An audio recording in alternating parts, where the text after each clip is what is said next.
और हम हर एक चीज़ को कवर करने की कोशिश करेंगे। और ये जो कंटेंट है ये लाइन बाय लाइन बनाया गया है, जो किताब में लिखा है उसको लाइन बाय लाइन आपके सामने प्रेजेंट किया जाएगा। जहाँ पर ज़रूरत होगी डीप एक्सप्लेन किया जाएगा, जहाँ पर ज़रूरत होगी आपको उसके क्वेश्चंस दिए जाएंगे, जहाँ पर इमेजेस दिखाई जाएंगी। और ये सारा कंटेंट, सबसे बड़ी बात, जो भी आप पढ़ रहे हो, जो भी आप पढ़ रहे हो, ठीक है, जो भी आप पढ़ रहे हो उसका एमसीक्यू भी आपको मिलेगा और लाइन बाय लाइन एमसीक्यू मिलेगा।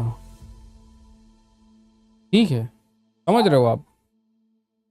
लाइन बाय लाइन एमसीक्यू आपको मिलेगा। एक एक लाइन से एमसीक्यू बनाया जाएगा ताकि आपके फाउंडेशन एकदम मजबूत हो जाए और कुछ छूटे ना। फ्री, वो भी आपको जाना है वेबसाइट पे और प्रैक्टिस करना है। तो चलिए स्टार्ट करता हूँ। अभी ये पहला वीडियो है।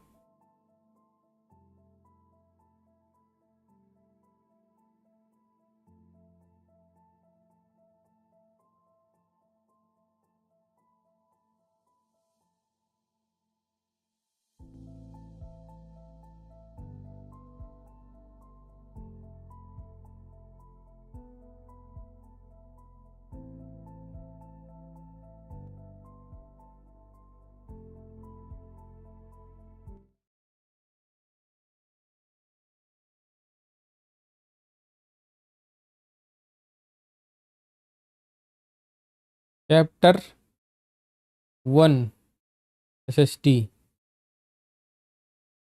क्लास 6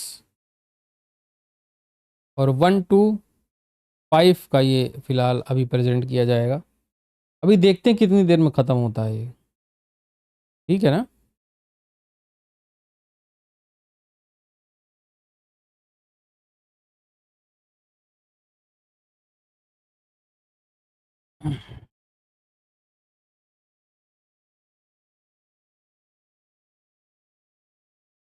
चैप्टर 1, और इसमें पृथ्वी पे स्थानों का पता लगाया जाएगा।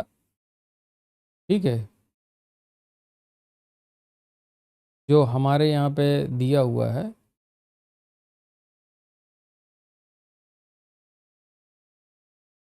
ये है आपका पहला कंटेंट और टॉपिक। ठीक है, ये बेसिकली हम इस चीज़ को हम समझेंगे जीपीएस के थ्रू। ठीक है, कि क्या है जीपीएस में। ग्लोब क्या होता है सबसे पहले समझ लेते हैं।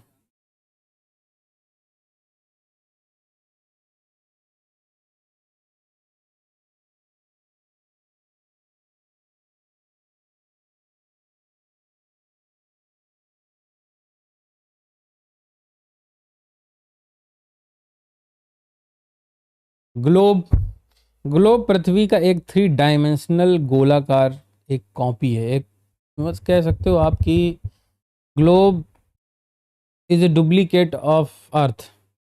मतलब अर्थ को दिखाने के लिए एक 3D मॉडल है ग्लोब। ठीक है, और ग्लोब सबने देखा होगा, मुझे नहीं लगता इसकी कोई फ़ोटो दिखाने की अभी ज़रूरत है आपको। जहाँ ज़रूरत होगी मैं आपको दिखाने की कोशिश भी करूँगा उस चीज़ की, जहाँ पे भी ज़रूरत मुझे समझ में आएगी। ठीक है, और ये पृथ्वी की सतह का सर्वाधिक यथार्थ भौतिक निरूपण है। ठीक, वही बात हो गई। ग्लोब पर क्या क्या होता है? महाद्वीप दिखाए जाते हैं, महासागर दिखाए जाते हैं, अन्य स्थलाकृति का आकार सही सही दिखाई देता है। एक एक बारे में सबके पढ़ेंगे, परंतु इसकी गोलाकार सतह के कारण इस पर सीधी दूरियां मापन व्यावहारिक रूप से कठिन हो जाता है। लेकिन क्या अगर ग्लोब है, मान लीजिए ग्लोब है ये, अब इसमें कोई यहाँ पर महाद्वीप बना है तो आप इसको नाप सकते हो क्या? इजली डायरेक्ट नहीं नाप सकते हो। तो इसीलिए मानचित्र दिया रहता है जो 2 डायमेंशनल होता है, और दूरियां स्केल के थ्रू पता लगा सकते हो। उसमें सही दूरी का जो है दिखाने की व्यवस्था होती है। ठीक है, भूगोल की एक मूलभूत चुनौती क्या है?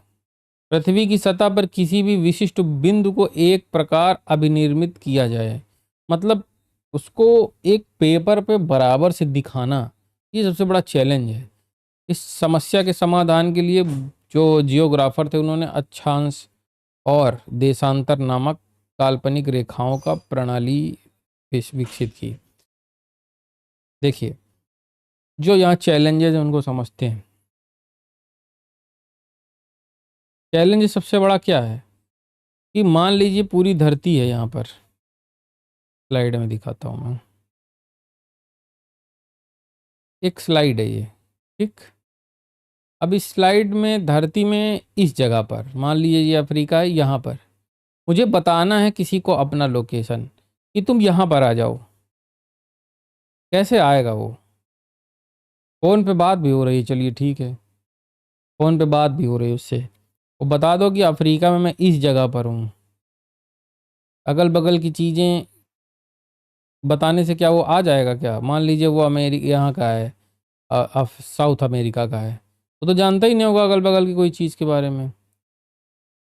लेकिन अगर मैं इसको ऐसी रेखाओं से काट दूं, जिसे मान लीजिए हम देशांक, जिसे हम आगे देखेंगे देशांतर कहते हैं, और अक्षांश के थ्रू इसको ऐसे ऐसे काट दूं, तो ये एक पॉइंट निकल के आ गया, ठीक है। जैसे ये पॉइंट निकल के आ गया, देखिए अगर धरती के ऊपर इस तरीके की ग्रिड पैटर्न बना दें, इस तरीके का ग्रिड पैटर्न बना दें, ध्यान से देखिए, इस तरीके का कोई ग्रिड पैटर्न हम अगर बना दें, तो हम बोल सकते हैं ना कि हम इस लोकेशन पे हैं जहां पर ये वाली लाइन और ये वाली लाइन काट रही है।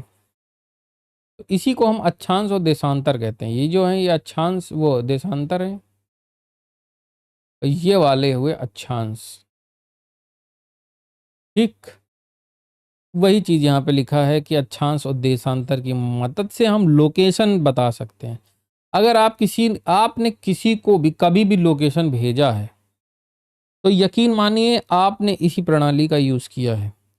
आप कोऑर्डिनेट भेजते हो, लेट लेट लॉन्ग भेजते हो ना, लेट लॉन्ग, जैसे आप मैप में किसी को लोकेशन भेजते हो, तो वो लोकेशन कुछ नहीं करता है, वो लोकेशन आपको अक्षांश और देशांतर की क्रॉस वाली स्थिति को भेजता है आपके पास, और आप उसको ट्रैक करके चले जाते हो। तो मतलब अक्षांश और देशांतर अगर नहीं होगा तो आप लोकेशन नहीं पता लगा सकते हो, ठीक है। जीपीएस अक्षांश और देशांतर पर ही, इसी प्रणाली पर विकसित है और इसी पर काम करता है, ठीक है। तो इसको कोऑर्डिनेट ग्रिड कहते हैं। आ गई बात समझ में ना? तो मतलब अगर कोऑर्डिनेट नहीं है तो कोई जीपीएस आपका काम नहीं करेगा, ठीक। पहले तो समझ लीजिए, ये हो गया तुम्हारा पहला पैसेज। आगे क्या है? अक्षांश। अब अक्षांश के बारे में सीधा बात करेंगे। अक्षांश का मतलब होता है समानांतर रेखाएं। देखिए, समानांतर रेखाएं, ये पृथ्वी है और इसके जो समानांतर रेखाएं जा रही हैं, ये बोलते हैं इनको अक्षांश। क्या बोल रहे हैं? इनको अक्षांश बोल रहे हैं, ठीक। और अभी हम देशांतर के बारे में क्यों बात करें, पहले तो अक्षांश के बारे में बात करेंगे। जो एनसीईआरटी बोलेगी हम वैसा पढ़ेंगे, ठीक। अक्षांश वे काल्पनिक रेखाएं हैं जो पृथ्वी पर क्षैतिज रूप से, अर्थात पूरब से पश्चिम, पूरब कहाँ है? धरती में पूरब इधर होता है, ठीक है, और पश्चिम किधर होता है? ये पश्चिम होता है, ईस्ट टू वेस्ट, मतलब पूरब से पश्चिम दिशा में खींची जाती हैं और परस्पर समानांतर होती हैं, मतलब बराबर होती हैं। इसलिए इन्हें समानांतर रेखाएं, पैरेलल रेखाएं भी कहते हैं। प्रत्येक अक्षांश एक पूर्ण वृत्त है, ठीक है। जो पूरा अक्षांश है ये पूरा सर्कल होगा। आप देखोगे ऐसे, ये मतलब ये सर्कल पूरा होगा ना, ये इधर से गया होगा, इधर से घूम के आएगा, ठीक। मतलब इधर से ऐसे घूम के आएगा तो इस सर्कल पूरा बन जाएगा, ठीक। बात आई समझ में? इसीलिए इन्हें समानांतर पैरेलल रेखाएं भी कहते हैं। प्रत्येक अक्षांश एक पूर्ण वृत्त है तथा सभी अक्षांश वृत्त एक दूसरे के समानांतर होंगे, ठीक, इस तरीके से समानांतर होंगे। सबसे महत्वपूर्ण अक्षांश कौन सा होगा? सबसे महत्वपूर्ण अक्षांश होगा भूमध्य रेखा, इक्वेटर जीरो। भूमध्य रेखा, इक्वेटर जीरो, ये सबसे महत्वपूर्ण अक्षांश है, ठीक। क्यों? यही सबसे बड़ी बात है। ये है बीच का, सबसे बीच का भूमध्य रेखा, जैसे नाम से ही लिखा है भूमध्य रेखा, मतलब इंग्लिश में इसको कहेंगे इक्वेटर। इक्वेटर, इक्वेटर बोलेंगे। इक्वेटर का मतलब है भूमध्य के, मतलब भूमि को, पूरी पृथ्वी को दो बराबर भागों में बांटने वाले को हम क्या बोलेंगे? इक्वेटर बोलेंगे, भूमध्य रेखा, इक्वेटर बोलेंगे, ठीक है। जो पृथ्वी को उत्तरी गोलार्ध और दक्षिणी गोलार्ध में काटता है। तो ये हो गया तुम्हारा नॉर्थ, ये हो गया नॉर्थ हेमिस्फीयर, जिसे हम कहेंगे उत्तरी गोलार्ध, उत्तरी गोलार्ध कहेंगे, ठीक है। इसको कहेंगे दक्षिणी गोलार्ध, ठीक है ना। दो भागों में विभाजित कर देंगे। अक्षांशों को भूमध्य रेखा से नॉर्थ और साउथ डिग्री में मापा जाएगा, ठीक। अब इधर वाले इधर इनको हम नॉर्थ बोलेंगे, इधर वालों को बोलेंगे हम साउथ। इन जो कोऑर्डिनेट्स को, मतलब इन अक्षांशों को अगर भूमध्य रेखा के उधर हैं तो उनको बोलेंगे नॉर्थ का अक्षांश है, इधर बोलेंगे साउथ का अक्षांश बोलेंगे, ठीक है। उत्तरी ध्रुव पर 90 डिग्री पहुंच जाता है, 90 डिग्री नॉर्थ, और नीचे पहुंच जाता है 90 डिग्री साउथ, ठीक। बात समझ में आई? कि पहुंचते पहुंचते पहुंचते पहुंचते कहाँ पहुंचेंगे? एक दिन खोपड़ी पे पहुंचेंगे गोल गोल, और वो हो जाएगा ये वाला इस तरीके का, वो हो जाएगा 90 डिग्री। ऊपर वाला होगा तो नॉर्थ, नीचे वाला होगा तो साउथ, ठीक। मतलब ये धरती है, ऊपर वाला हो गया 90, ये वाला हो गया 90, लेकिन ऊपर वाला नॉर्थ का और नीचे वाला साउथ का, बीच वाला हो गया इक्वेटर, ठीक। ये हमारा पैसेज हुआ, एकदम line by line, no alteration, ठीक।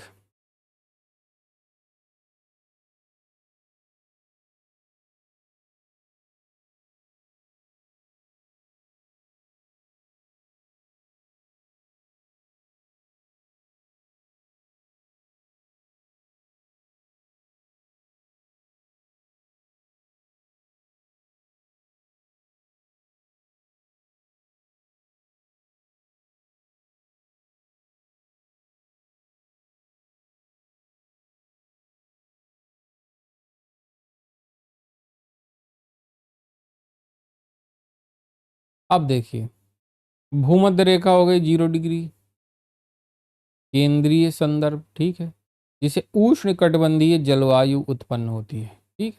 एकदम गरम गरम, ठीक। उष्ण कटिबंधीय जलवायु उत्पन्न होती है, ठीक। 0 डिग्री वाली, यह भूमध्य रेखा है। क्यों? जैसे यहाँ पे है, अब सूरज यहाँ पे है, ठीक। सूरज की रोशनी एकदम सीधी पड़ेगी ना भाई, जब सीधी पड़ेगी तो गर्मी भी यहाँ पे ज़्यादा पड़ेगी ना, ठीक। तो क्या हो गया? उष्ण कटिबंधीय जलवायु उत्पन्न होती है, कहने का मतलब जो 0 डिग्री है वो है उष्ण कटिबंधीय है,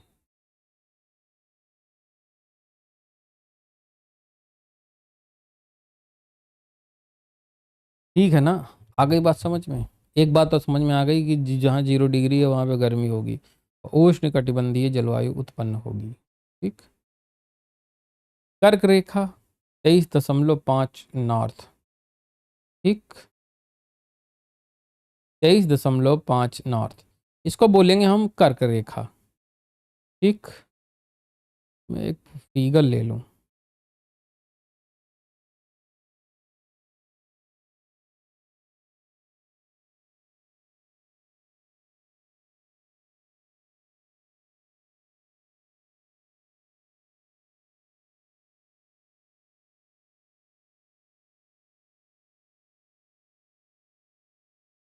एचडी में नहीं मिल रहा है भाई।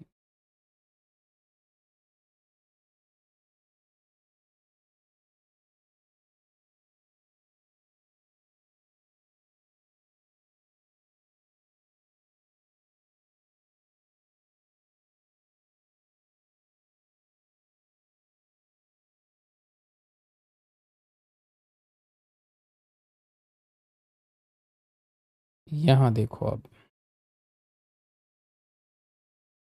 देखा कैसा लगा? ये है तुम्हारा नॉर्थ का पोल जो अभी मैंने दिखाया। ये हो गया तुम्हारा 0 डिग्री इक्वेटर। ठीक है, क्या है? 0 डिग्री इक्वेटर। अब कर्क रेखा कहाँ पे? कर्क रेखा यहाँ पे कहीं पड़ेगी। 23.5, 23.5 डिग्री नॉर्थ। ये हो गई तुम्हारी कर्क रेखा। ठीक, ये हो गई कर्क रेखा।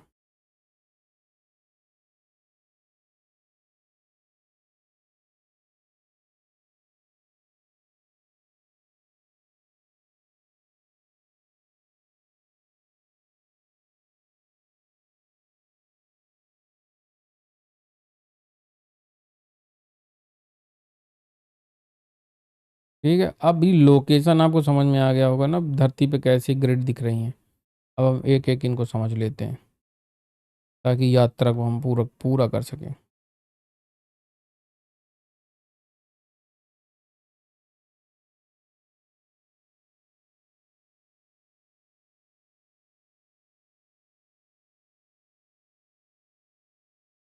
बात करते हैं अब, कर्क रेखा की बात कर ली, मकर रेखा उसी के अपोजिट जस्ट इधर वाला, यहाँ पर अपोजिट 23.5 मतलब 23.5 दक्षिण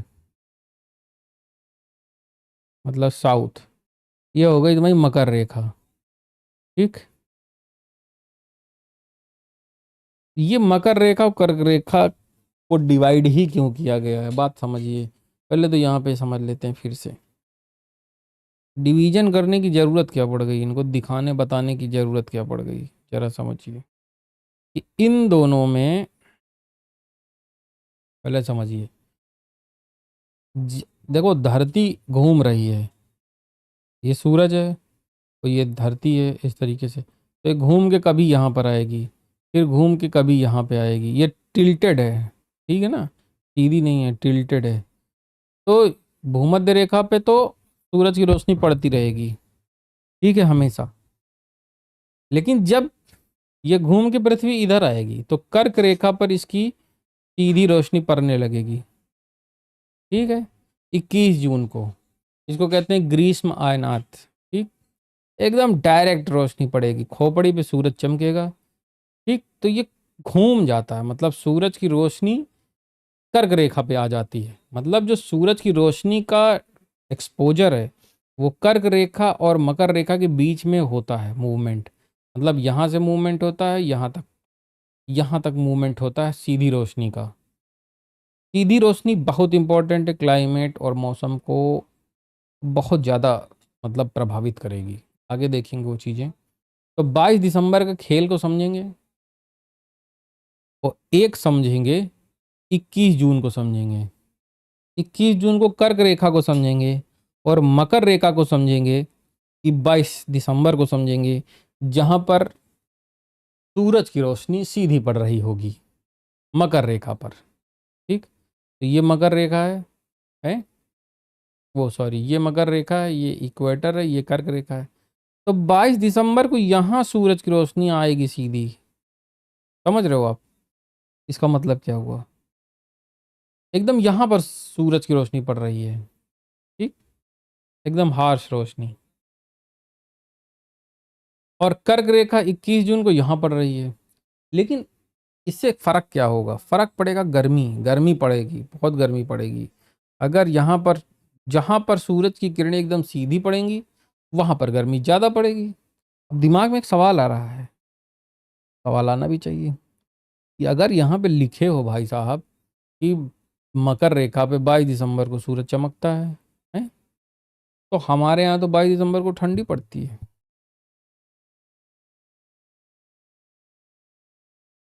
तो हम कौन सा मकर रेखा के पास रहते हैं ये भी तो समझो।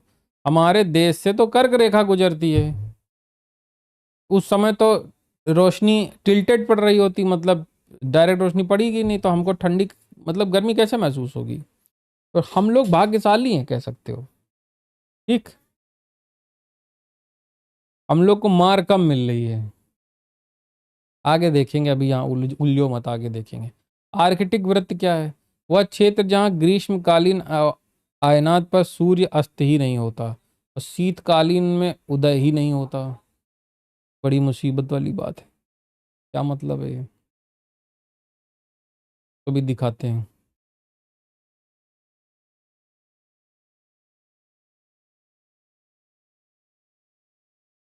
ये देखो भाई,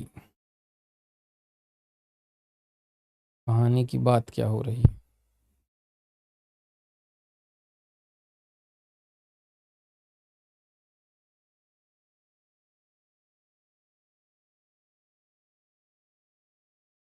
ये है तुम्हारा यहाँ पर आर्किटिक सर्कल। समझ रहे हो आर्किटिक सर्कल का खेल क्या है? ये है आर्किटिक सर्कल। ये ध्यान से देखिए, ये आर्किटिक सर्कल है ये, और ये पीला वाला नीचे, ये। ठीक। अब देखो धरती इसी पोजीशन में है और धरती बराबर घूम रही है। आप देखो कि धरती घूम रही है ऐसे गोल गोल गोल गोल, ऐसे देखिए, ऐसे ऐसे गोल गोल घूम रही है। आप चाहे जितना घुमा लो इस पोजीशन में, यहाँ पर तो रोशनी जा ही नहीं रही ना, रात ही नहीं हो रही। और यहाँ देखो, यहाँ दिन नहीं हो रहा, यहाँ पे दिन ही नहीं, यहाँ पे रात ही नहीं हो रही, और यहाँ पे दिन ही नहीं हो रहा। ये है आर्कटिक सर्कल का कमाल। और ये दोनों तरफ होते हैं। नॉर्थ में अंधेरा हो रहा है और आर्कटिक में अंधेरा हो ही नहीं रहा है। मतलब साउथ में, मतलब अंधेरा के नाम ही नहीं है, अंधेरा नाम हो ही नहीं रहा एकदम। बंदी परेशान हो जाएगा ना, हम लोग तो यहाँ परेशान हो जाएंगे, लेकिन जो रह रहा है उसको कोई आदत पड़ी हुई है। कितनी अच्छी बात पता चली। वो दक्षिणतम अक्षांश, मतलब साउथ का वो, सॉरी, वो क्षेत्र जहाँ ग्रीष्मकालीन अयानात पर सूर्य अस्त ही नहीं होता। ठीक।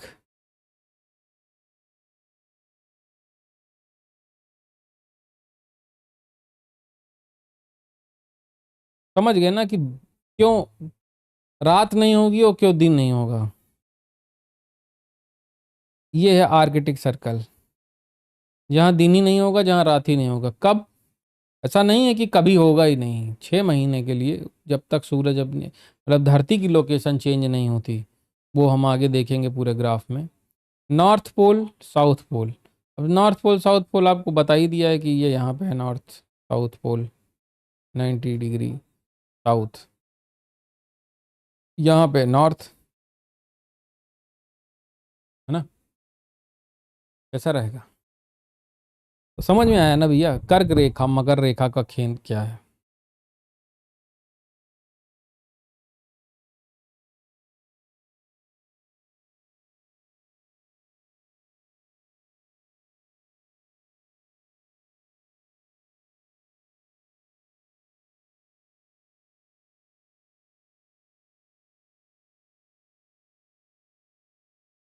एक और से मैं आपको दिखा दूँ।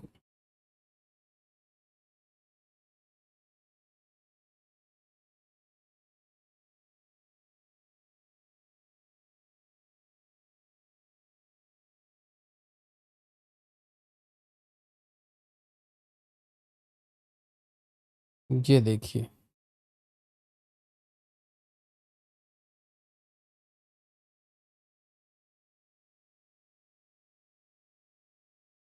ये रहा आपका। अब यहाँ पे धरती चाहे जितनी घूम ले इस टिल्टेड पोजीशन में, इस टिल्टेड पोजीशन में धरती चाहे जितना घूम ले, ये हमेशा जब तक उस पोजीशन में अंधेरे में ही रहेगा और ये हमेशा उजाले में रहेगा। ठीक। तो क्यों डिवीजन किया गया, इसका मतलब समझ ही गए होंगे आप कि यहाँ पर कुछ तो खास बात है। यहाँ पे दया को पता लगाना पड़ेगा सीआईडी की तरह। कुछ तो है जो यहाँ पर है ना? ये सब हम लोग जीएस वीएस में पढ़ते हैं, लेकिन ये है क्लास 6 में। किताब ले आइए, वहाँ पे पूरा खर्रा मिल जाएगा आपको, फलाना ढीम का। लेकिन ये क्लास 6 में दिया हुआ है, आप क्लास 6 में पढ़ो ना, हिसाब से दिया होगा। है कि नहीं।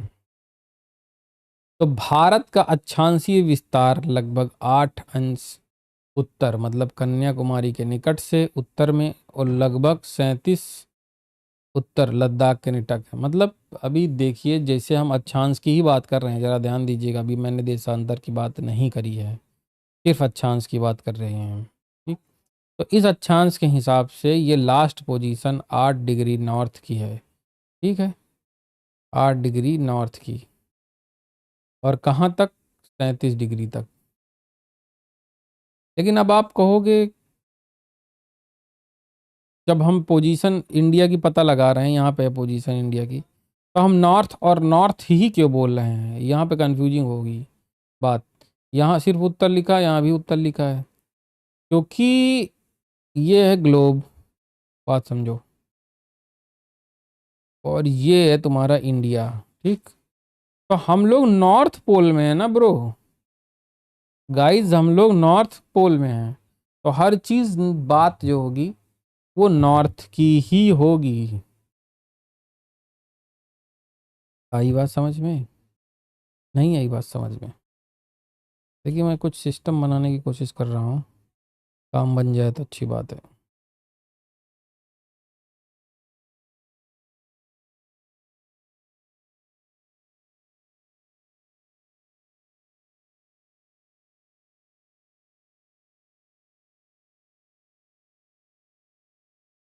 ताकि आपको मैं अच्छे से दिखा पाऊँ।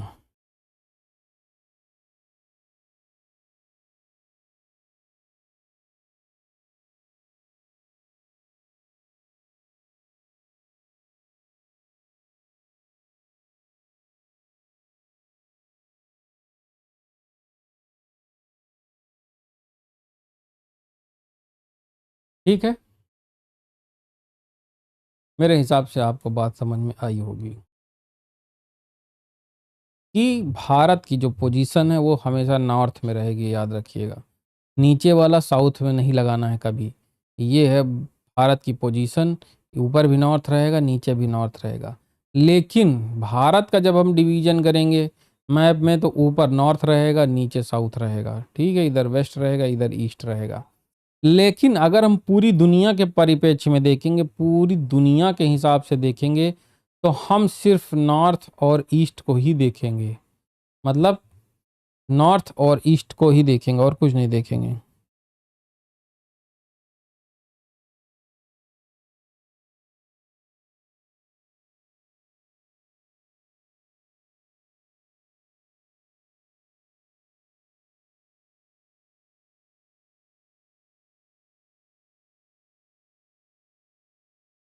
कॉपी हो जाए तो मैं दिखाऊं।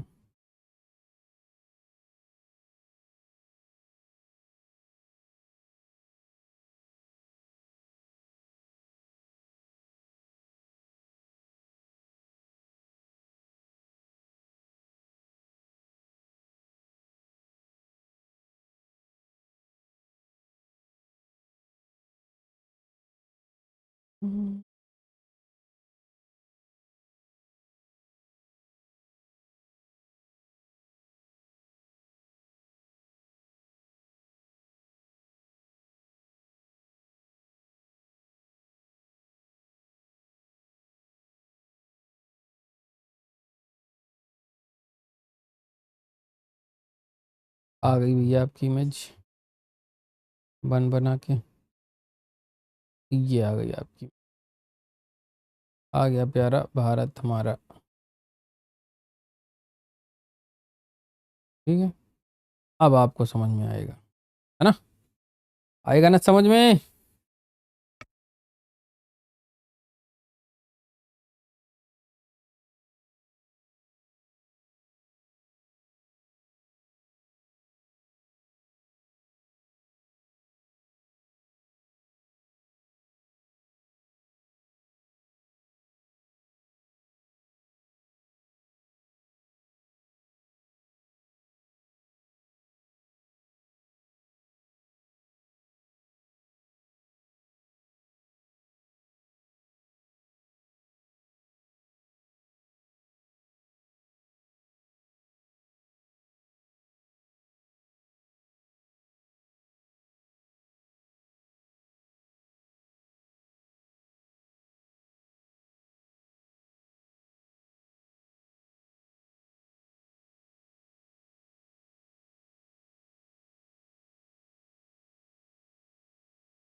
क्या है बताओ?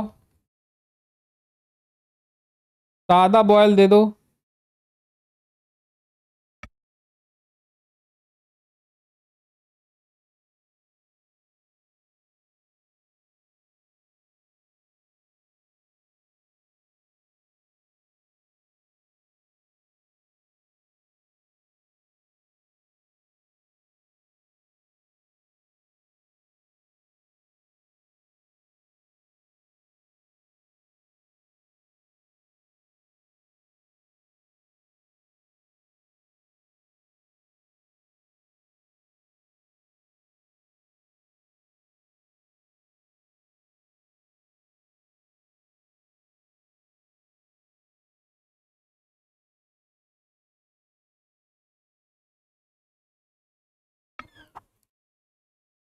आवाज म्यूट हो गई थी।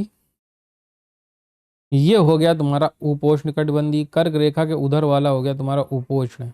इधर हो गया उष्ण कटिबंधीय। मतलब इधर ठंडी गर्मी दोनों पड़ेगी। इधर क्या होगा, सिर्फ गर्मी पड़ती, इधर ठंडी वंडी नहीं पड़ती है, याद रखना। ठीक, क्लियर हो गई ना बात को? आगे बढ़ता हूँ।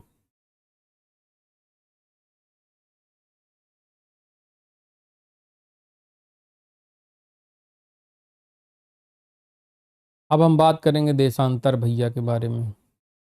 इसके भैया के बारे में, देशांतर के भैया के बारे में। अभी तक हम बात कर रहे थे अक्षांश के बारे में। और अक्षांश के बारे में जानते जानते हमने बहुत सारी चीज़ें जान ली। आपको भी पता चल गया होगा। ठीक है। देशांतर वे काल्पनिक रेखाएं हैं जो ग्लोब पर लंबवत रूप से पड़ती हैं, अर्थात उत्तरी ध्रुव से दक्षिणी ध्रुव तक खींची जाती हैं। ये हो गया तुम्हारा ग्लोब। यहाँ से ये जो खींची गई है नॉर्थ से साउथ को मिलाने वाली, यही देशांतर रेखा हो गई। अक्षांश पहले ही बना चुके थे, अब देशांतर बना देंगे।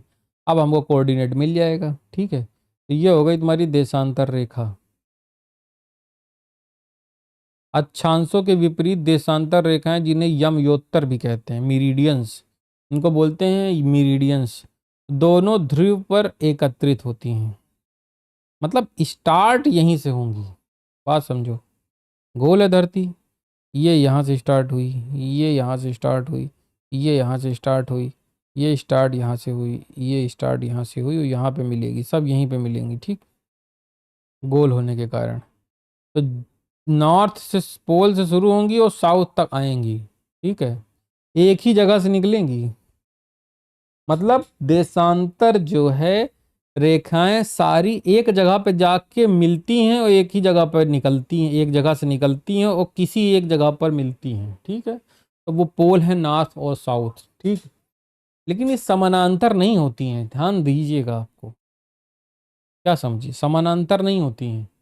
अब जैसे जो यहाँ से निकली और फिर यहाँ से निकली, फिर यहाँ से निकली, तो इनकी यहाँ पे दूरी कम है, यहाँ पे ज़्यादा है, यहाँ पे और ज़्यादा हो जाएगी। तो जो पोल है, मतलब पोल सॉरी, इक्वेटर, इक्वेटर है, इक्वेटर पे क्या होगा, देशांतर रेखाओं की जो दूरी है वो सर्वाधिक हो जाएगी, सबसे ज़्यादा हो जाएगी। ठीक है, इसलिए वो नहीं हुई। ठीक है, और देशांतर रेखा एक अर्धवृत्त है, जो दो विपरीत देशांतर मिलकर एक पूर्ण महावृत्त बनाते हैं। समझो, ये यहाँ से सर्कल यहाँ तक मिल गया, लेकिन फिर ये हाफ है, अभी ये पूरा बन जाएगा। ठीक, इसको कहते हैं ग्रेट सर्कल। ठीक, बात को समझ में आ गई ना कि ये खड़ी खड़ी रेखाएं हैं, यमोत्तर मेरिडियन कहते हैं, दोनों ध्रुव से निकलती हैं, दोनों ध्रुव पे एकत्रित हो जाती हैं, है ना। लेकिन इनकी दूरी बराबर नहीं होती, कहीं इतनी, कहीं इतनी, कहीं इतनी, कहीं इतनी होगी। ठीक, कहीं ज़्यादा कहीं कम, इस तरीके से होगी। देशांतर के संदर्भ में प्रधान मतलब जीरो। अब देखो, पूरी धरती में इतनी सारी हैं, एक बीच वाली होगी जो बीचों बीच से निकल रही होगी, इसको कहेंगे 0 डिग्री। ये 0 डिग्री देशांतर की बात हो रही है, मतलब प्राइम मेरिडियन की बात हो रही है। प्राइम मेरिडियन, प्राइम मेरिडियन की बात हो रही है। ये वाली भी 0 डिग्री है, लेकिन ये देशांतर नहीं है, ये अक्षांश है। इसको बोलेंगे, क्या बोलेंगे दादो, क्या बोलेंगे? इसको 0 डिग्री बोलेंगे, भूमध्य रेखा। ठीक है, इक्वेटर बोलेंगे। इसको बोलेंगे इक्वेटर, इसको बोलेंगे प्राइम मेरिडियन। ठीक, कि ये ग्रीनविच की रॉयल वेधशाला से गुजरती है। अब ये जो यह बीच वाली है ना, ये ग्रीनविच लंदन से गुजरती है, रॉयल वेधशाला से। ठीक है, यहीं से नापा जाता है ईस्ट साइड का देशांतर है या वेस्ट साइड का, यहीं से नाप लिया जाता है।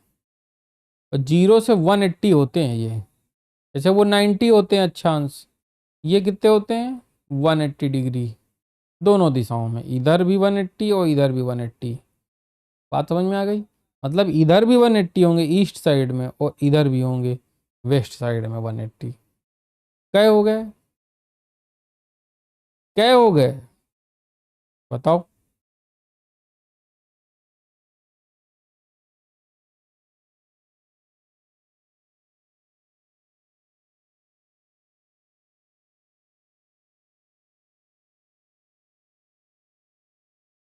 कितने हो गए भाई? 180 ईस्ट साइड में, 180 दूसरी साइड में। ठीक, बात समझ में आ गई? आगे बढ़ते हैं। देशांतर हो गया, लॉन्गिट्यूड हो गया। ठीक, भारत का देशांतरी विस्तार कितना है? अभी हमने अक्षांश के बारे में देखा था पीछे वाली स्लाइड में, ध्यान से देखिए, ध्यान से देखो। ये ये जो देखा था हमने, ये अक्षांशीय विस्तार था, इस तरीके से जा रहा था। और हमने देख लिया था कि 8 डिग्री नॉर्थ से लेकर 37 नॉर्थ तक फैला हुआ है इंडिया, अक्षांश के हिसाब से। लेकिन देशांतर के हिसाब से भी तो फैला होना होगा भी कुछ, नहीं फैला होगा? बिल्कुल फैला होगा। तो वो क्या डिग्री है वो पता लगाना है।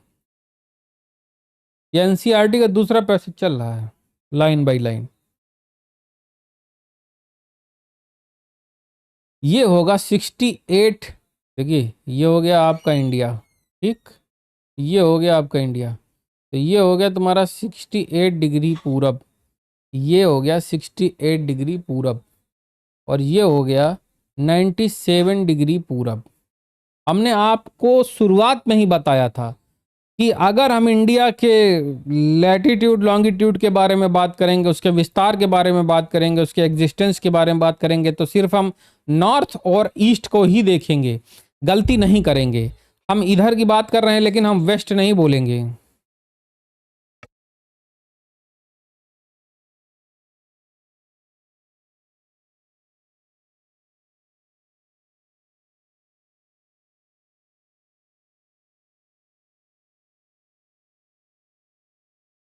देशांतर को इंग्लिश में क्या बोलेंगे?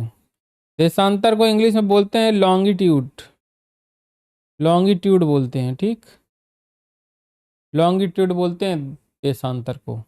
और अक्षांश को बोलते हैं लैटिट्यूड। ठीक है, तो हम जब भी इंडिया की लोकेशन बताएं, जब भी इंडिया की देखिए लोकेशन हम बताएंगे, बात समझिए, तो हम इन ईस्ट के बारे में बात करेंगे और इधर भी ईस्ट के बारे में बात करेंगे, क्योंकि हमारी लोकेशन ग्लोब के हिसाब से यहाँ पर बैठती है। मतलब कहाँ पे बैठती है? ये है तुम्हारा ग्लोब, और हम लोग कहाँ पे हैं? यहाँ पर। तो हम लोग सिर्फ नॉर्थ में हैं और सिर्फ ईस्ट में हैं, इस पोजीशन में है। ठीक है, तो हम लोग सिर्फ नॉर्थ ईस्ट बोलेंगे और कुछ देखेंगे नहीं आंख बंद करके। अगर विश्व के बारे में बात हो रही है, ग्लोब के बारे में बात हो रही है, वर्ल्ड मैप के बारे में बात हो रही है, तो तुमको ईस्ट वेस्ट देखने की कहीं कोई ज़रूरत ही नहीं। तुमको सिर्फ अगर वेस्ट ईस्ट में चुनना हो तो सिर्फ ईस्ट चुनना, और नॉर्थ साउथ में चुनना हो तो सिर्फ नॉर्थ चुनना। कभी जिंदगी में तुम्हारा सवाल गलत नहीं होगा। गलत हो जाए तो बताइएगा। और न जाने कितने लोग हैं जो इस सवाल को गलत कर देते हैं। ठीक है, न जाने कितने लोग इस सवाल को गलत कर देते हैं सिर्फ कंफ्यूजन में। जब भी चुनना हो, जहां भी आपको इस पोजीशन में आपको साउथ दिखे, वेस्ट दिखे तुरंत काट के भाग लीजिएगा वहां से।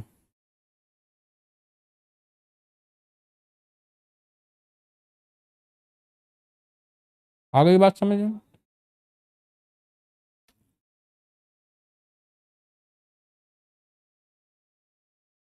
आगे क्या कहता है? 29 डिग्री, 29 डिग्रियों में इंडिया फैला हुआ है। ठीक है, कितनी डिग्रियों में? 29 डिग्रियों में। 69 से 97 घटा बढ़ा दीजिए तो पता चल जाएगा।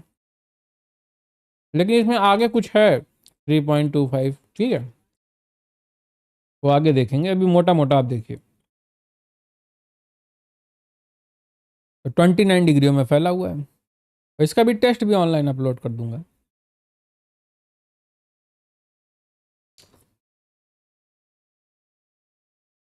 अब यहाँ पे टाइम का लफड़ा आता है। अक्षांश जो है वो हमारे टाइम को नहीं डिस्टर्ब करता है, डिस्टर्ब करता है देशांतर। जो देश जितना चौड़ा होगा, जो देश जितना चौड़ा होगा उसमें उतने ही तो देशांतर होंगे, उस सबसे उतने ज्यादा देशांतर होंगे, सीधी सी बात है। अच्छा ये बताइए, देशांतर से ही तो टाइम डिसाइड हो रहा है। तो यहाँ के टाइम में और यहाँ के टाइम में कुछ तो डिफरेंस आएगा ना दया, कुछ तो डिफरेंस आएगा ना। टाइम में डिफरेंस तो आएगा ना, नहीं आएगा?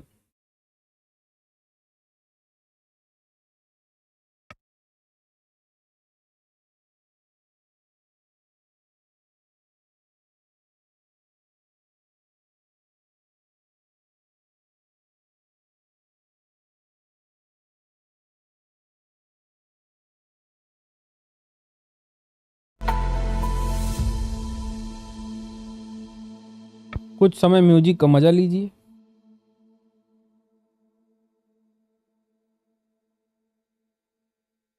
मैं भी रेस्ट मान लूं क्योंकि टारगेट बहुत लंबा है।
चलिए समय क्षेत्र के बारे में पता करते हैं।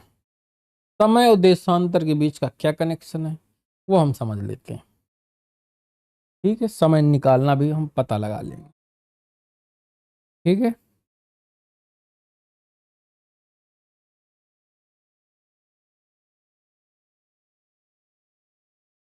360 का मतलब होता है एक चक्कर। कोई आदमी, कोई भी दुनिया में कोई भी चीज अगर पूरा सर्कल पूरा कर ले तो वो हो जाता है 360 डिग्री। कितना हो जाता है? 360 डिग्री हो जाता है। कितना हो जाता है? 360 डिग्री। अगर पृथ्वी गोल गोल ऐसे है तो एक चक्कर अपनी जगह पे पूरी कर ली, अपनी जगह पर, हम सूरज के चारों ओर की बात नहीं कर रहे हैं, वहीं पर खड़े खड़े एक चक्कर पूरा कर लिया तो कहेंगे कि 360 डिग्री घूम गई। ठीक है, एक आदमी है वो यहाँ खड़ा है और इधर से घूमा, घूम के अब फिर वहीं पे आ गया उसी पोजीशन में, तो बोलेंगे कि वो व्यक्ति ने 360 डिग्री का टर्न लिया। ठीक है, इसको कहते हैं 360। 360 का मतलब एक पूरा सर्कल। ठीक है, जब 360 डिग्री ही घूम सकती है पृथ्वी पूरे एक दिन में, और पूरे एक दिन में होते हैं 24 घंटे। 24 घंटे होते हैं पूरे एक दिन में और 360 डिग्री घूमती है, तो अगर हम इसका डिवीजन करेंगे तो 15 ही तो आएगा ना बाबू, कि नहीं आएगा? 15 डिग्री घूमती है एक घंटे में। एक घंटे में घूमेगी कितनी? 15 डिग्री। यही हमको टाइम निकालना बताएगा। ये अगर 15 डिग्री तुम्हें निकालना नहीं आएगा तो भूल जाओ तुमको टाइम निकालना आएगा। ये 15 कहाँ से आया? ये सामने तुम्हारे लिखा हुआ है। समझ गए होगे? नहीं समझ गए? ठीक है ना। इसका अर्थ है कि प्रत्येक, मतलब हर 15 डिग्री लैटिट्यूड पर स्थानीय समय में 1 घंटे का अंतर आ जाता है। लाइन बाय लाइन समझेंगे। अगर मान लीजिए 0 डिग्री पर हम हैं और 15 डिग्री, मतलब एक घंटे में 15 डिग्री, एक घंटे में कितनी डिग्री घूम जाएगी पृथ्वी? 15 डिग्री घूम जाएगी। ठीक है, अब हमसे किसी ने कहा कि भाई साहब हम 0 डिग्री पर खड़े हैं, जिसे हम ग्रीनविच कहते हैं, लेकिन कोई यहाँ पर है जिसकी डिग्री है 30 डिग्री, तो वहाँ कितना समय हो रहा होगा? समय एक ही जैसा थोड़ी ना होगा, क्योंकि वो दूसरी डिग्री पे है, वहाँ पे समय दूसरा होगा। और हमें इसके बारे में पता नहीं है तो हम कैसे निकाल पाएंगे? हम नहीं निकाल पाएंगे। लेकिन हमको अगर डिग्रियां पता है, मतलब लैटिट्यूड पता है, जैसे हम 0 डिग्री लैटिट्यूड पे हैं और कोई 15 डिग्री लैटिट्यूड पे है, तो हम कहेंगे कि जैसे यहाँ पे 3 बजा है तो वहाँ पर बजेगा 4 बजा है। ठीक, कितना बजेगा? वहाँ 4 बजेगा ईस्ट की तरफ जाने पर। वेस्ट की तरफ जाएंगे तो समय पीछे हो जाएगा। जैसे यहाँ 3 बजा है तो समय पीछे हो जाएगा, यहाँ 2 बजेगा। ठीक है, आई गई बात समझ में? पश्चिम मतलब वेस्ट, वेस्ट की ओर जब हम बढ़ेंगे तो समय घटेगा, मतलब घड़ी पीछे जाएगी तुम्हारी। और हम ईस्ट की तरफ जाएंगे तो हमको समय जो है आगे की ओर ले जाना होगा। आ गई बात समझ में? नहीं समझ में आई बात? समझ में? फोटो में दिखाऊं?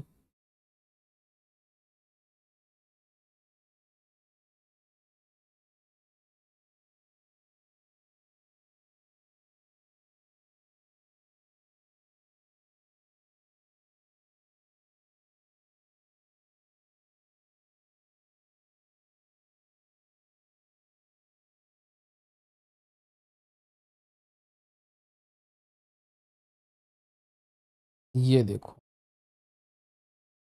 देखा, ये है तुम्हारी 0 डिग्री, और हम यहाँ पे खड़े हैं और बजा है 12, 1 बजा है, समझ लीजिए 1 बजा है, 1 बजा है दिन का, और तुम खड़े हो यहाँ पर 30 डिग्री पर, तो यहाँ कितना बजेगा, यही तो समझना है। अगर ये समझ लिया तो समझिए सब समझ में आ गया। 30 डिग्री और 0 डिग्री के बीच में 30 ही डिग्री तो फर्क है, 30 डिग्री का फर्क है। और 15 डिग्री में 1 घंटा घूम जाती है, ठीक है, और 30 डिग्री में कितना घूम होगी, 2 घंटे घूम जाएगी, ठीक है। मतलब वहां तक पहुंचने के लिए 2 घंटा लगेगा पृथ्वी को घूमने में, ठीक है। तो हम यहाँ से आइडिया लगा लेंगे, आइडिया लगा लेंगे कि अगर यहाँ 1 बजा है तो 2 घंटे जोड़ के बता देंगे कि 3 बजा है, क्योंकि हम ईस्ट की बात कर रहे हैं। इधर की बात करें तो यहाँ पे 11 बजेगा, 2 घंटे इधर भी पीछे चले जाएंगे अगर 30 डिग्री वेस्ट की बात होगी तो, ठीक। आ गई बात समझ में? तो यही कमाल है ग्रिड का, टाइमिंग निकाल देता है ये, ठीक। आगे की बात समझते हैं। प्रत्येक 15 डिग्री देशांतर पर स्थानीय समय में 1 घंटे का अंदर आता है, वही मैं तेरे से गला फाड़ फाड़ के बता रहा हूँ। पूर्व की ओर जाने पर समय बढ़ेगा, घड़ी आगे की ओर जाएगी। वेस्ट की तरफ पश्चिम की ओर जाने पर समय घटेगा और घड़ी जाएगी पीछे की ओर। इधर जाएगी, पीछे की ओर जाएगी, पीछे की ओर जाएगी। इसी प्रकार, अच्छा अब देखो यहाँ पे एक और बात बताता हूँ। 1 घंटे में 15 तो हो गया, 1 घंटे में 15, ठीक। तो 1 मिनट का कैसे निकालेंगे? अब 1 घंटे में होता है 60 मिनट, तो 60 को हम भाग दे देंगे 15 से, 4 आ जाएगा। तो मतलब है कि 4 मिनट में 1 डिग्री घूम जाएगी, 4 मिनट में 1 डिग्री धरती घूम जाएगी, इतना ही डिफरेंस आ जाएगा। तो हम आराम से अब कैलकुलेट कर लेंगे, ठीक है।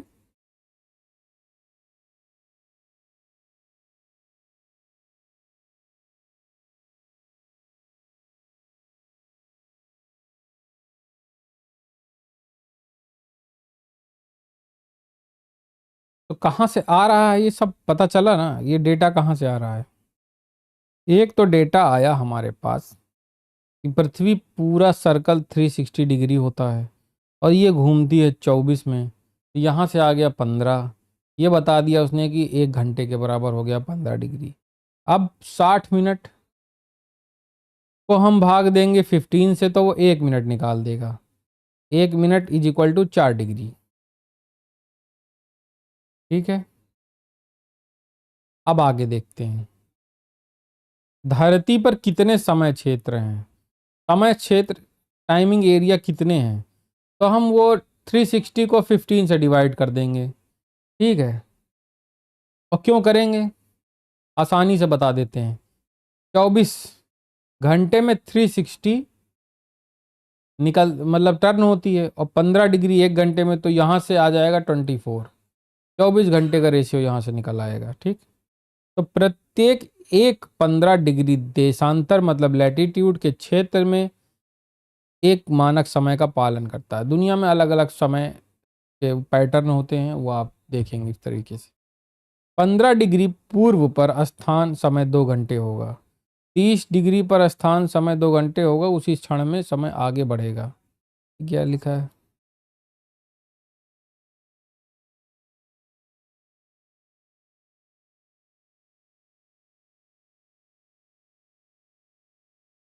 ये कुछ यहाँ पे गलत लिखा हुआ है, इसको छोड़ दो।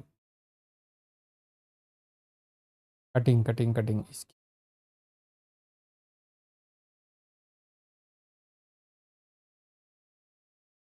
आगे बढ़ते हैं। प्रत्येक देश का एक ही मानक समय होना आवश्यक नहीं है, जो जितना ज़्यादा चौड़ा होगा उसके अंदर उतने ही टाइम जोन होंगे, ठीक है। उदाहरण के लिए एग्जाम्पल के तौर कनाडा या संयुक्त राज्य अमेरिका जैसे बड़े देश हैं, इनमें एक समय क्षेत्र की स्थापना करना व्यावहारिक रूप से असंभव है, ठीक है। तो यहाँ पर बहुत ज़्यादा टाइम जोन है, अलग अलग टाइम के हिसाब से चीज़ें कैलकुलेट होती हैं। अपने देश में भी मांग हो रही है कि 2 होने चाहिए, उसका कारण भी मैं बताऊंगा। संयुक्त राज्य अमेरिका में 6 टाइम जोन है। यूनाइटेड स्टेट्स ऑफ अमेरिका में 6 टाइम जोन है। और तथा रूस तो बहुत चौड़ा है, तो रूस में है 11। कितने हैं? 11 है। अर्थात इन देशों की पूर्व से पश्चिम यात्रा करते समय स्थानीय समय के साथ सामंजस्य बैठाने के लिए अपनी घड़ी को कई बार पुनः समायोजित करना पड़ेगा। सोच लीजिए कितनी बार टाइम चेंज करना पड़ेगा आपको अगर एक छोर से दूसरी छोर की ओर जा रहे हैं।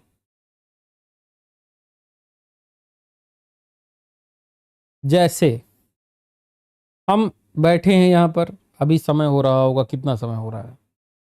अभी हो रहा है 3:20। ठीक है। अब हम मान लो यहाँ पर हैं, इस जोन में, धरती के ग्लोब के इस जोन में है, और हमको इधर किसी से बात करनी होगी। तो हो सकता है यहाँ पर अंधेरा होने वाली हो, यहाँ पर अंधेरा होने वाला हो ईस्ट साइड, कहीं अंधेरा हो भी चुका होगा। मुझे लग रहा है जापान में अंधेरा हो चुका होगा, रात हो चुकी होगी। तो हम अगर दिन के हिसाब से बात करेंगे तो हम बेवकूफ़ी काम करेंगे ना। किसी ऑफिस में फ़ोन कर रहे हैं और रात हो गई यहाँ पे, तो फ़ोन उठाएगा क्या ऑफिस वाला? नहीं उठाएगा, कत्ता ही नहीं उठाएगा, उठाना भी नहीं चाहिए,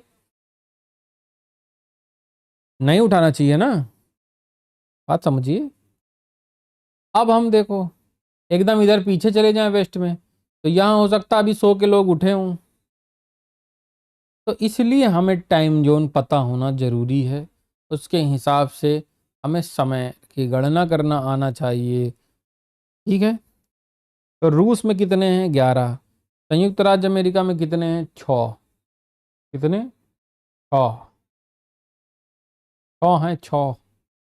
ठीक। आगे देखें।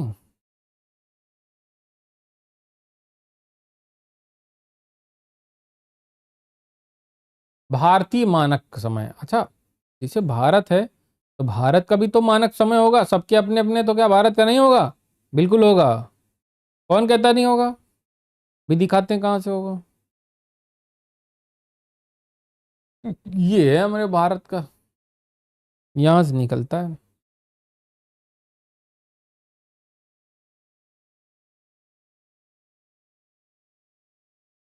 ये देखो, ये निकल रहा है टाइम जोन, यहाँ से टाइम कैलकुलेट होता है इंडिया का। इंडिया का टाइम यहाँ से कैलकुलेट होता है। ये जगह है उत्तर प्रदेश। उत्तर प्रदेश, और उत्तर प्रदेश का इलाहाबाद है। इलाहाबाद है। इलाहाबाद का क्या है? नैनी, नैनी जगह। यहाँ से ये IST निकल रहा है। इंडियन स्टैंडर्ड टाइम जोन कहाँ से निकल रहा है? यहाँ से निकल रहा है। और अगर लैटिट्यूड की मैं बात करूं कि ये कौन सा लैटिट्यूड है, तो उसे बोलेंगे हम 82.5 लैटिट्यूड। ईस्ट साइड, वेस्ट कभी बोलना मत। अगर लैटिट्यूड वेस्ट बोल दिया इंडिया में तो समझो खत्म।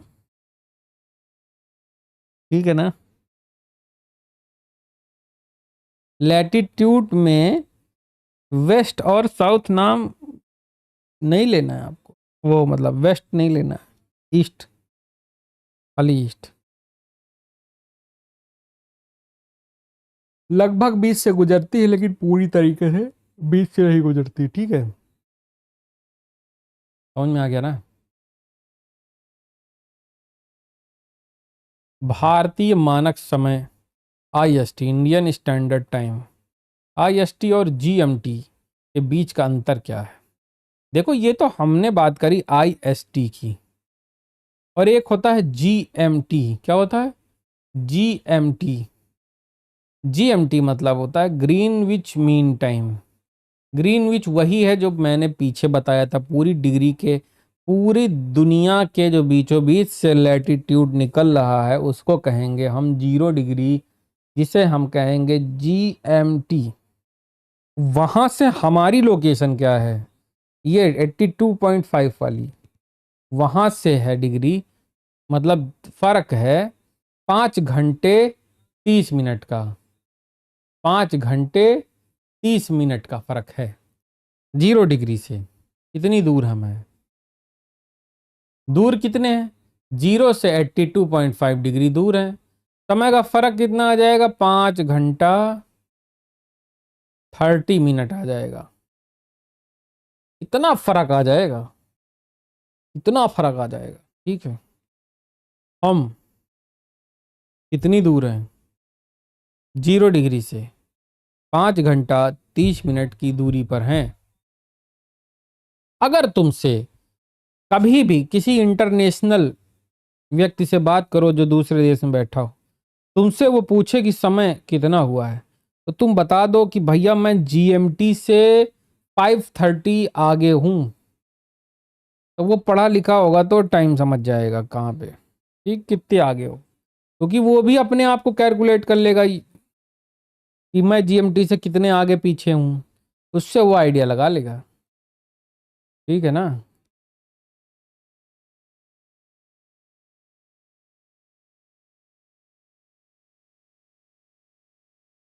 पोरबंदर, पश्चिमी भारत, जो वेस्ट साइड में भारत है, यहाँ पे, यहाँ से और यहाँ के बीच का डिफरेंस 30 डिग्री देशांतर का अंतर है।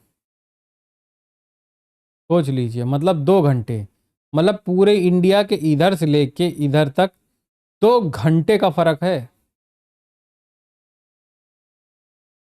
2 घंटे का फर्क का मतलब समझ रहे हो? नहीं समझ रहे हो?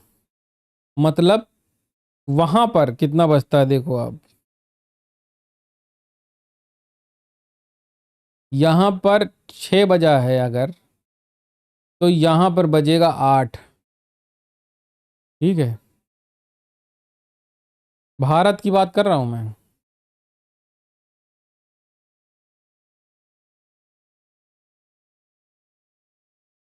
इंडिया में एक छोर से दूसरे छोर के बीच का फर्क जो है वो है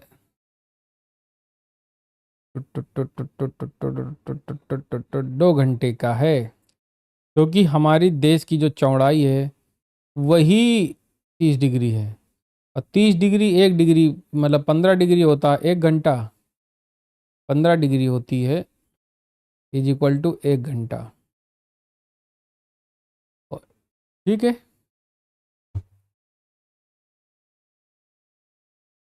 बात समझ गए आप? भारत की चौड़ाई में कितना डिफरेंस है? 30 डिग्री का है। ठीक है, अब आती है अंतरराष्ट्रीय तिथि रेखा। बस यहीं से आपकी कहानी खत्म हो जाएगी, अध्याय 2 शुरू हो जाएगा। अंतरराष्ट्रीय तिथि रेखा क्या है?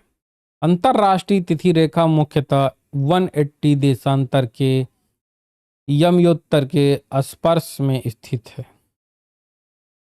नहीं, बात समझ में आई ना? आनी भी नहीं चाहिए, ये आसानी से थोड़ी ना आती है। दिखाना पड़ेगा, मुझे फोटो दिखानी पड़ेगी तभी समझ में आएगा, ऐसे थोड़ी ना आएगा। ये रहा आपका टाइम। इंटरनेशनल तिथि रेखा जो रही, जो रही, जो रही, जो ला, जालो।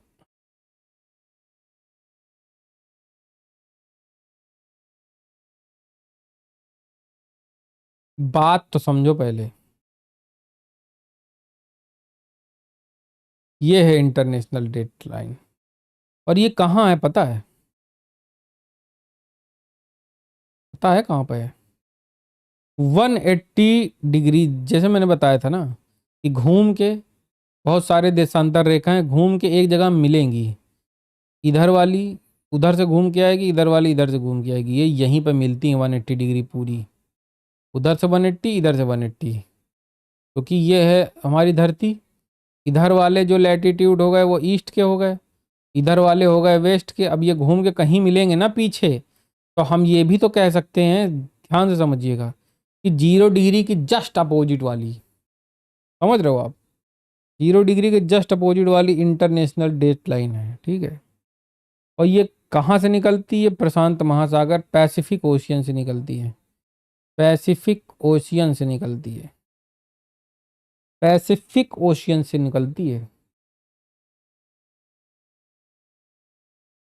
ठीक है। अगर इस लाइन के,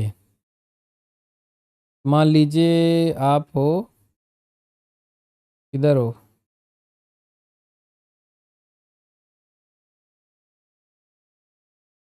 पूरब, हाँ पूरब में हो, अब पूरब से पश्चिम जाओगे, इस डेट लाइन को पार करोगे तो एक दिन पीछे हो जाएगा आपका, ठीक है, एक दिन पीछे हो जाएगा। ये है कहानी। तो इंटरनेशनल डेट लाइन गुजरती है प्रशांत महासागर से, ठीक है।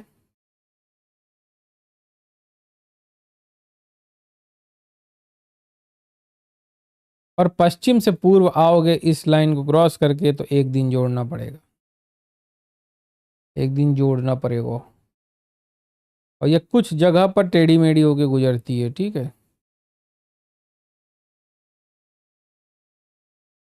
सीधी नहीं है इंटरनेशनल डेडलाइन, ये याद रखना। यहाँ पर क्वेश्चन ट्रैप कर सकता है आपको, यहाँ पर ट्रैप का शिकार आप हो सकते हो। ये रेखा जो है ये सीधी नहीं है, पहले बात तो समझ लो, ये टेढ़ी मेढ़ी है।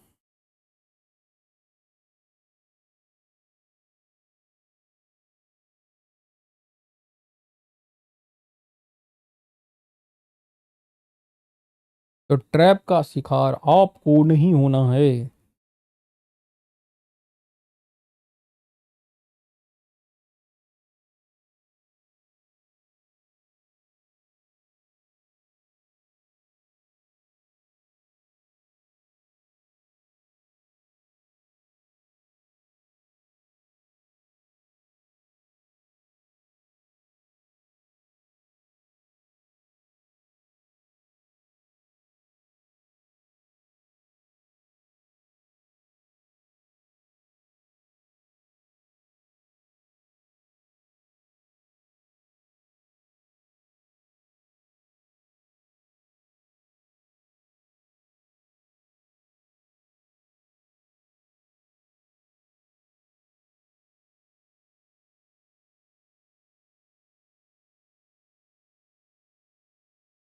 अब एक क्वेश्चन यहाँ पर बन रहा था, क्या बन रहा था? टेढ़ी मेढ़ी क्यों है? क्यों है ये लाइन टेढ़ी मेढ़ी? मान लीजिए कोई रीजन है यहाँ पे, मतलब कोई देश है, ठीक, यहाँ पे एकदम, यहाँ पे मतलब इस सीधी रेखा पे एक देश है यहाँ पर कोई, और हमने ये बताया है कि पश्चिम की तरफ आप जाओगे तो एक दिन कम हो जाएगा, मतलब आज जैसे 4 अप्रैल है तो कल हो जाएगी 3 अप्रैल। तो क्या एक ही देश में दुई दुई तारीख चलेंगी क्या? नहीं चलेंगी ना। तो इसलिए भैया या तो पूरब में रहो या तो पश्चिम में रहो। ये क्या बात होती है कि कहीं भी मतलब आधी दुनिया दूसरा डेट, पता चला वहाँ किसी ने कह दिया कि एग्जाम 4 तारीख को है तो तुम पहुंचोगे 5 तारीख को, कह दो कि भैया हमारे यहाँ तो यही डेट है। तो यही लिए इसको टेढ़ा मेढ़ा बनाया गया है कि मिलान करने के लिए। एक ही तरफ तो रहोगे ना भैया, कि दो दो टाइम डेट, टाइम तो दो यूज कर सकते हो, डेट कैसे यूज करोगे भाई?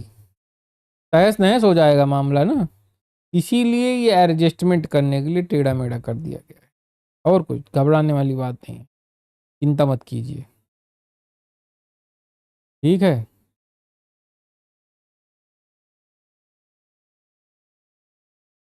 अब प्रमुख तथ्य जो हमने पढ़े हैं उन्हीं का रिवीजन है, थोड़ा थोड़ा देखना चाहो तो देख लो, नहीं देखना चाहते तो भी देख लो। मानचित्र पृथ्वी के क्षेत्र चाहे छोटे हों बड़े हों को दर्शाने के लिए एक व्यवहारिक उपयोगी समाधान है। मानचित्र के मुख्य तत्व हैं क्या क्या, क्या ही मतलब है? पृथ्वी के प्रत्येक स्थान की एक स्थिति है जिसे अक्षांश एवं देशांतरों के एक सूत्र द्वारा नापा जाता है। पूरब से पश्चिम की ओर जाने वाली रेखा, पूरब से पश्चिम की ओर जाने वाली रेखा और भूमध्य रेखा के समानांतर और उत्तर से दक्षिण वाली रेखा को एक ध्रुव से दूसरे ध्रुव तक काल्पनिक रेखाओं की सहायता से सही सही परिभाषित किया था। पूरी एनसीईआरटी का पूरा चैप्टर आपके सामने आ चुका है। ये भी एक एक लाइन आ चुकी है, कुछ बचा ही नहीं है वहां पढ़ने के लिए। अंतरराष्ट्रीय तिथि रेखा मुख्य यमयोत्तर के स्पर्श लगभग 180 डिग्री के देशांतर पर अवस्थित है। अंतरराष्ट्रीय तिथि रेखा है, ठीक है, और टाइम है, दो चीजें इसमें दिखाई गई हैं। ग्लोब दिखाया गया है, आर्कटिक वृत्त दिखाया गया है। आर्कटिक वृत्त सबसे ज्यादा इंटरेस्टिंग लगा मुझे, जहां पर दिन ही रहेगा, रात होगी नहीं कुछ दिन, और कुछ दिन रात ही रहेगी, दिन ही नहीं होगा। सबसे बढ़िया वही है, ठीक है।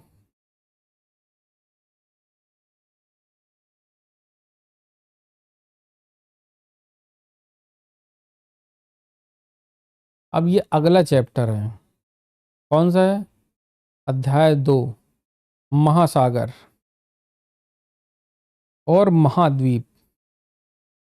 ये है अगला चैप्टर। तो ये अगली वीडियो में रखा जाए ना, नहीं तो 1 घंटा हो गया फिर आप बाउंस होने लगोगे, प्रॉब्लम आ जाएगी आप।